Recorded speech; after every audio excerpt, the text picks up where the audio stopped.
नमस्कार बंधुगण बंधु माने आपण मानकु आजिर एही ज्योतिष कार्यक्रम को स्वागत।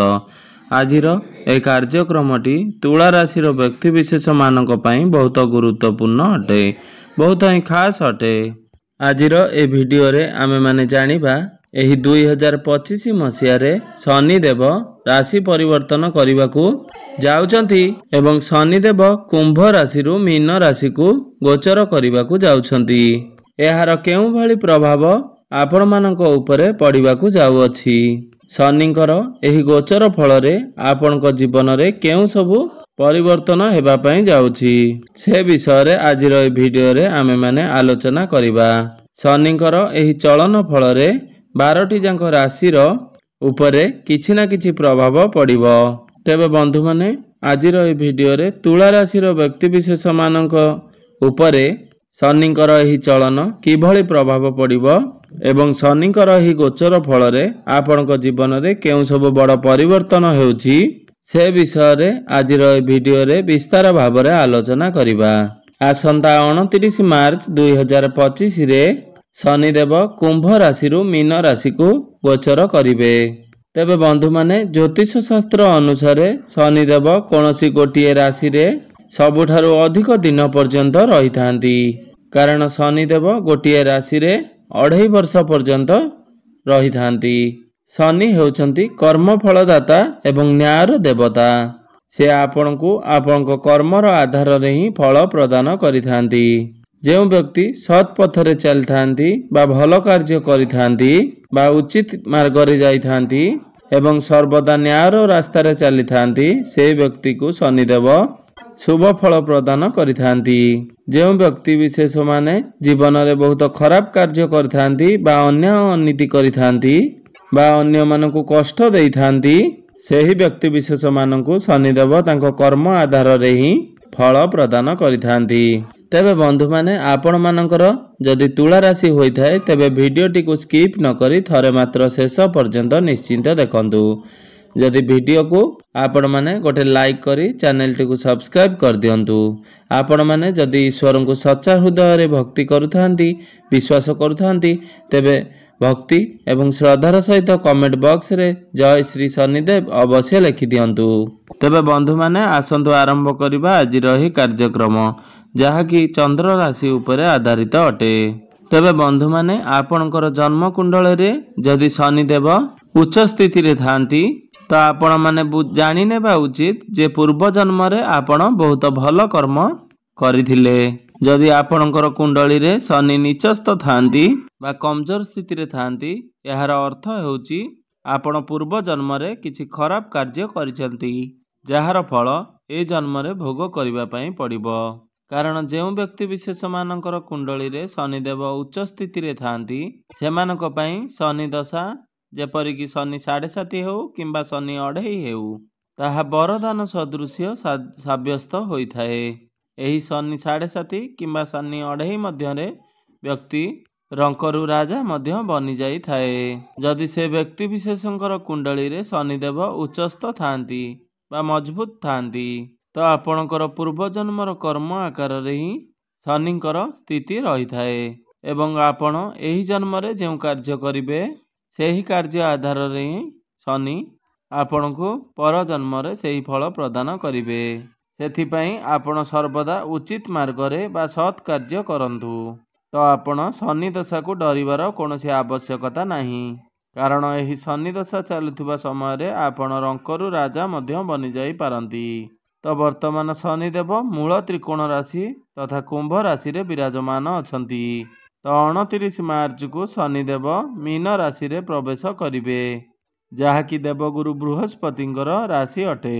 तेबे शनिंकर एही गोचर फल रे एही 2.5 वर्ष रे तुला राशि रो व्यक्ति विशेष मानक उपरे किपरि रहिबो बा तुला राशि रो व्यक्ति विशेष मानक किपरि फल प्रदान करिवे से विषय रे आजिर वीडियो रे आसंतु जानिबा। तेबे बंधु माने राशि चक्र 12 गोटी राशि मध्यरु सप्तम राशि होची तुला राशि। तेबे बंधु माने चलित वर्ष शनिदेव जेउ राशि परिवर्तन करिबाकू जाउछंती बा मीन राशि रे गोचर करुछंती तो शनि तुला राशि रे जोगकारक ग्रह होई ଆପଣଙ୍କର ଚତୁର୍ଥ ଏବଂ ପଞ୍ଚମ ଭାବର ସ୍ୱାମୀ ହୋଇ ଆପଣଙ୍କର କୁଣ୍ଡଳୀର ଷଷ୍ଠ ଭାବରେ ଗୋଚର କରିବେ ଏବଂ ଷଷ୍ଠ ଭାବରେ ଶନିଙ୍କର ଗୋଚର ହେବା ଦୋଷରୁ ଆପଣଙ୍କର ଶତ୍ରୁହନ୍ତା ଯୋଗ ବନୁଅଛି, ଯାହାଫଳରେ ଆପଣଙ୍କର ଯେଉଁ ଶତ୍ରୁ ରହିଥିଲେ ବା ଆପଣଙ୍କର ବିରୋଧୀ ରହୁଥିଲେ ସେମାନେ ଆପଣଙ୍କ ବିରୁଦ୍ଧରେ ଆଉ କିଛି ବି ଷଡ଼ଯନ୍ତ୍ର କରିପାରିବେ ନାହିଁ। ଆପଣଙ୍କର ଶତ୍ରୁ ସଂଖ୍ୟା ଧୀରେ ଧୀରେ କମ୍ ହୋଇଯିବ। ଷଷ୍ଠ ଭାବରେ ଶନି ବିରାଜମାନ ରହି ଆପଣଙ୍କର ଦ୍ୱାଦଶ, ଅଷ୍ଟମ ଏବଂ ତୃତୀୟ ଭାବକୁ ଦୃଷ୍ଟିଗୋଚର କରିବେ। ତ ଏହି ସମୟରେ ଆପଣଙ୍କର ସ୍ୱାସ୍ଥ୍ୟରେ ସୁଧାର ଆସିବ ଏବଂ ଆପଣଙ୍କୁ ଆଗକୁ ବଢ଼ିବା ପାଇଁ ସଫଳତା ପ୍ରାପ୍ତି ହେବ। ଯେଉଁମାନେ ଶିକ୍ଷାର୍ଥୀ ଅଟନ୍ତି ସେମାନଙ୍କୁ ଶିକ୍ଷା କ୍ଷେତ୍ରରେ ବହୁତ ସଫଳତା ପ୍ରାପ୍ତି ହେବ। ଆପଣଙ୍କୁ ପ୍ରତ୍ୟେକଟି କ୍ଷେତ୍ରରେ ସଫଳତା ପ୍ରାପ୍ତି ହେବ। ଷଷ୍ଠ ଭାବରେ ଶନିଙ୍କର ଚଳନ ଆପଣଙ୍କୁ ରୋଗ ତଥା ଶତ୍ରୁଠାରୁ ରକ୍ଷା କରିବ। ଯଦି ଏହି ସମୟ ମଧ୍ୟରେ ତୁଳା ରାଶିର ବ୍ୟକ୍ତି ମେଡ଼ିକାଲ ଲାଇନରେ ଯଦି ନିଜର କ୍ୟାରିୟରକୁ ଗଢ଼ିଥାଏ ତେବେ ଆପଣଙ୍କୁ ଏହି ଗୋଚର ବରଦାନ ସଦୃଶ୍ୟ କାମ କରିବ। ଏହି ସମୟରେ ଆପଣଙ୍କୁ ବିଦେଶ ଯାତ୍ରାର ସଫଳତା ପ୍ରାପ୍ତି ହେବ। ତ ଆପଣ ଯଦି ବିଦେଶ ଯାତ୍ରା କରିବାକୁ ଚାହୁଁଥିଲେ ତ ଏହି ସମୟ ଆପଣଙ୍କ ପାଇଁ ଅନୁକୂଳ ରହିବ। ଏହି ସମୟ ମଧ୍ୟରେ ଆପଣଙ୍କର ସ୍ୱାସ୍ଥ୍ୟ ବହୁତ ଭଲ ରହିବ। ଆପଣ ନିଜକୁ ହେଲ୍ଦି ମନେ କରିବେ। ଆପଣଙ୍କର ଶରୀର ସୁସ୍ଥ ରହିବା ଦ୍ୱାରା ଆପଣଙ୍କୁ ପ୍ରତ୍ୟେକଟି କାର୍ଯ୍ୟରେ ଆଗ୍ରହ ବଢ଼ିବ ଏବଂ ଆପଣ ନିଷ୍ଠାର ସହିତ ପ୍ରତ୍ୟେକ କାର୍ଯ୍ୟ ସମ୍ପାଦନ କରିପାରିବେ। ଆପଣଙ୍କର ବନ୍ଧୁବାନ୍ଧବ, ପରିବାର ଏବଂ ପଡ଼ୋଶୀମାନଙ୍କ ସହିତ ଆପଣଙ୍କର ସମ୍ପର୍କ ନିବିଡ଼ ହେବ। ଯଦି ଆପଣଙ୍କର କୁଣ୍ଡଳୀର ଷଷ୍ଠ ଭାବର ସ୍ୱାମୀ ହୋଇ ଶନି ଦ୍ୱାଦଶ କିମ୍ବା ଅଷ୍ଟମ ଭାବରେ ଥାଆନ୍ତି ତେବେ ଏହାକୁ ବିମନ ଯୋଗ ବୋଲି କୁହାଯାଇଥାଏ। ଯଦି ଆପଣଙ୍କ କୁଣ୍ଡଳୀରେ ଏହିଭଳି ଯୋଗ ରହିଥାଏ ତ ଏହି ସମୟରେ ଆପଣଙ୍କୁ ସମସ୍ତ ପ୍ରକାରର ଆନନ୍ଦ ସୁଖ ପ୍ରାପ୍ତି ହେବ। ଏହି ସମୟରେ ଆପଣ ଅଧିକ ଧର୍ମପରାୟଣ ହେବେ। ଦାନ ପୁଣ୍ୟରେ ଆପଣ ବହୁତ ଅଧିକ ବିଶ୍ୱାସ ରଖିବେ। ଏହା ସହିତ ତୁଳା ରାଶିର ବ୍ୟକ୍ତିବିଶେଷମାନଙ୍କୁ ସମାଜରେ ମାନ ସମ୍ମାନ, ପଦ ପ୍ରତିଷ୍ଠା ଆଦି ପ୍ରାପ୍ତି ହେବ। ଆପଣଙ୍କୁ ଅଚାନକ ଧନ ପ୍ରାପ୍ତି ହେବ। ଷଷ୍ଠ ଭାବରେ ଶନିଙ୍କର ଗୋଚର ହେବା ହେତୁ ଆପଣ ନିଜର ପରିଶ୍ରମ ବଳରେ ବା କ୍ୟାରିୟରରେ ଉଚ୍ଚ ସ୍ଥାନ ହାସଲ କରିବେ।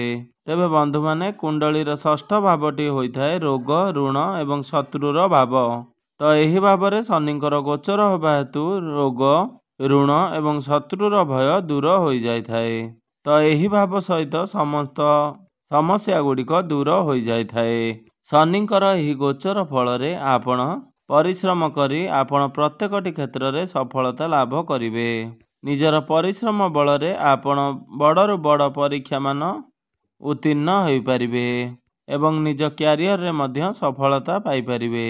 ଆପଣଙ୍କର ଷଷ୍ଠ ଭାବରେ ଶନି ରହି ତୃତୀୟ ଦୃଷ୍ଟିରେ ଆପଣଙ୍କର ଅଷ୍ଟମ ଭାବକୁ ଦୃଷ୍ଟି ଦେବେ। ତେବେ ବନ୍ଧୁମାନେ, ଅଷ୍ଟମ ଭାବଟି ହୋଇଥାଏ ଗୁପ୍ତ ଜ୍ଞାନର ଭାବ।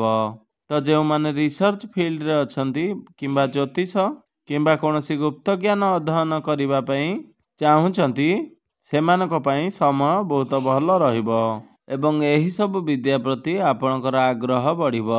ଏହି ସମୟରେ ଆପଣ କୌଣସି ବି ବିଷୟ ପ୍ରତି ଆପଣଙ୍କର ଗଭୀର ଜ୍ଞାନ ପାଇବାର ଜିଜ୍ଞାସା ବଢ଼ିବ।